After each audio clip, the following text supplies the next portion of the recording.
Welcome to Subramani. Please subscribe. Please hit the bell icon. I'm trying to make a series of videos. I made one already on spending during retirement. Like I said, of course, there are thumb rules, but when it comes to actually doing it, I mean, there is a thumb rule saying you need 10 times your income as insurance cover, but that may be true at 32, but it may not be true at 52, right? So thumb rules may not work at some stage, and let's face it, you cannot leave the important things in life to thumb rule. Thumb rule is something which you use generally very broadly. When a 25-year-old asks how much he requires to retire, then it's a thumb rule. You have no clue, because he's going to retire maybe at 50, 55, whatever, right? And please understand, when I'm talking of when to retire, I'm talking of a financial thing, right? If you're not ready for retirement because you have nothing else to do, maybe continue working till you're 70 if you can, right? So nothing right, wrong about when to retire, but retirement is a sum of money. So now to retire, you need to estimate how much your income will be. So let us assume that you want to retire at 60. Please start this exercise at 55, right? So sit down and estimate how much you will have as your income. Now, if you are in the US, you get something called Social Security, and how much Social Security you get will depend on when you start withdrawing. The earlier you withdraw, the lesser the amount it will be. Now that won't be true for Indians, because your pension is already fixed. Your company tells you that this is the kind of pension that you're going to get. I mean, I'm talking of the superannuation. Everybody has superannuation, and today the figure is not going to be very high. Maybe it will be 10,000-12,000 rupees at max. But then your own fixed income things which you have done, maybe you have kept a fixed deposit or something like that, which is growing, right? So at 55, first make a list of assets that you have. So the net worth statement that you have made, and I've made a video on your net worth statement. So just go and check what is your net worth statement. I'm not talking about it here. Take your net worth statement and write down all your assets. Now you will be able to say, which is my fixed income. So you've kept a bank fixed deposit. Let us assume for a minute, in 5 years your bank fixed deposit will go from 1 lakh to 1,75,000, or 10 lakhs to 10,75,000, or maybe you put 10 crores there, whatever. So estimate it for say 2026, 27, 28, 29, 30. At 30 you're going to retire, so it will grow, right? So at 30, what will be your total income, total assets, from where you will know that this is the assured income that I get? What can be the assured income? Like I said, if you're in the US, there is Social Security. If you are in India, there is a pension maybe given by the employer, if you are very lucky, or something which you're getting from your gratuity, and some pension plans which you have bought. You must have bought some pension plans from insurance companies, which will all come in at a particular age. Some may start at 60 if you have been advised properly. Some may start at 60, some may start at 70, some may start at 65, and some may kick in at 75. So estimate all that. Bank fixed deposit, you know exactly what will be the rate of interest. Be conservative. Don't assume that you will get 10% and 11%.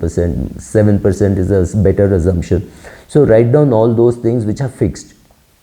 Once you total that, you will know how much income you're going to get. I think if you have a direct equity portfolio, you can reasonably predict how much will your dividends be.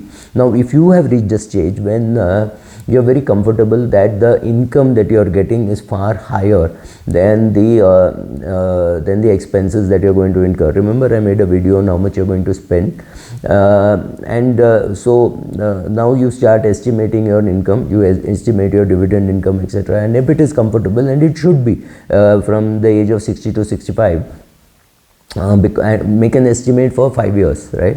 So if you're comfortable with the income that your assured returns will give you. Assured, I'm also saying dividends will be assured.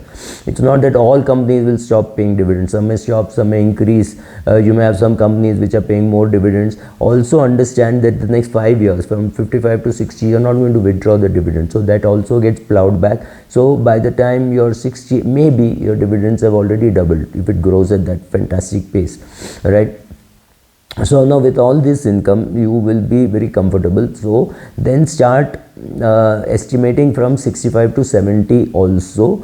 By that time the fixed income that you are getting may not be sufficient, but including dividends it may be sufficient. But if it is not sufficient, you have to now decide how much you can withdraw from your other assets. Now we are going to talk about your mutual fund, saying how much will you draw down. Maybe you have fixed deposits from where you will withdraw, maybe you have bonds from where you will withdraw, maybe some real estate you will sell off when you're 70 and say I will use that to fund my retirement, right? This is your fourth bucket where you would have kept some of those assets which you're not going to touch for next 5-10 years. So with all this, you're able to estimate your income like you were estimating your expenses. It's very important to know how much your pension will be. If you don't know, call your HR and find out. Call your financial planner and ask him which pension plan will kick in when. You bought 4 pension plans, 5 pension plans, some of it is a ULIP, some of it is a short return pension plan. So find out if you have all those things, right? Find out when it will start, exactly when it will start, and what is the procedure for claiming it. Not that you're going to claim it now, but it is important that you have the dialogue with your financial planner. He or she should sit with you, sit with your spouse and say when what will kick in, because all this will be necessary for you to estimate how much your income will be. It is easy to say, oh, I think I'll have enough income to retire. If you are, if you're extremely rich and you know that your dividend income is going to be 3x your annual expenses, maybe you don't need this exercise. But that luxury is not available to everybody, not at retirement at least. Maybe at 70, their dividend is 2x their annual expenses. For my mother, it is perhaps 5x her annual expenses, because her expenses are very low. She's 87, right? So these things will happen. As time goes by, the value of your portfolio will increase, the need to withdraw will go down, your dividend income will be high, your interest income could be high, your rate of tax could go down. Please estimate a 20 to 30% tax. So what happens is, when you estimate, you know, oh, I'm going to get 7% return on my bank deposit. Very good. I've got 10 crores and I'm going to get 70 lakhs from that. No problem.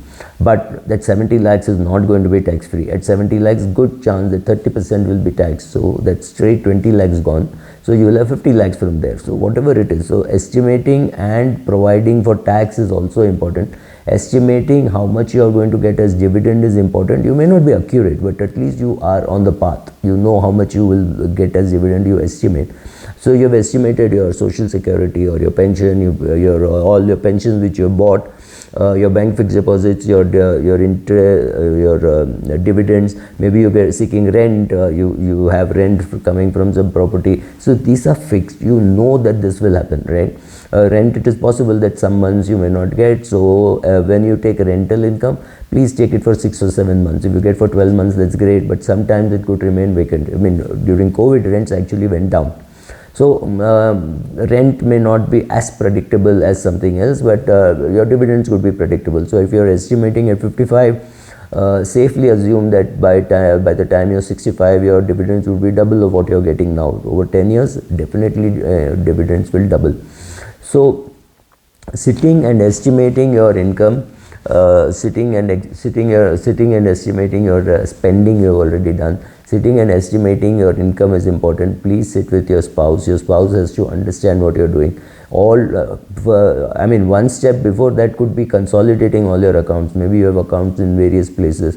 You bring them all together. You need to estimate how much interest you're going to get even in your savings bank account, because you may leave your emergency fund there, or your emergency fund is kept in a liquid fund. So you decide whether to withdraw, whether not to withdraw, because liquid fund you pay tax only when you withdraw.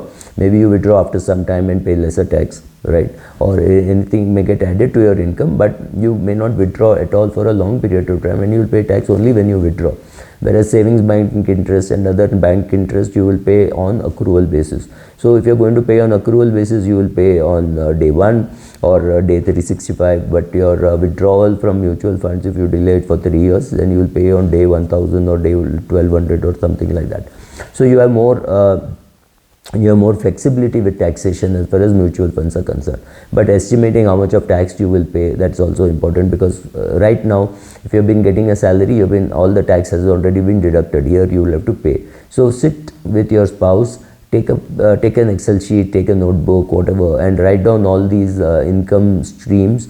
It's a time when you start actually finding out how much you're going to earn, how much is your dividend income. Maybe your dividend income is 12 lakhs.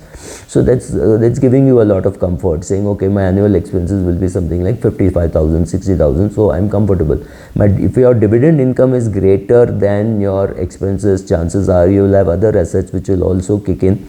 So you are ready to go, ready to retire. So we have estimated our spending expenses. Now we have estimated our retirement goals. But please write down Excel sheets, plain diary, husband, wife, participating in it together, so that your children also know. Please also estimate how much your, maybe you will do some consulting income. You will have some consulting income, something you will do, maybe you will give tuition, something, whatever, training, something you will do and earn that money. I know people who have become mutual fund distributors after they retire, so that's one option.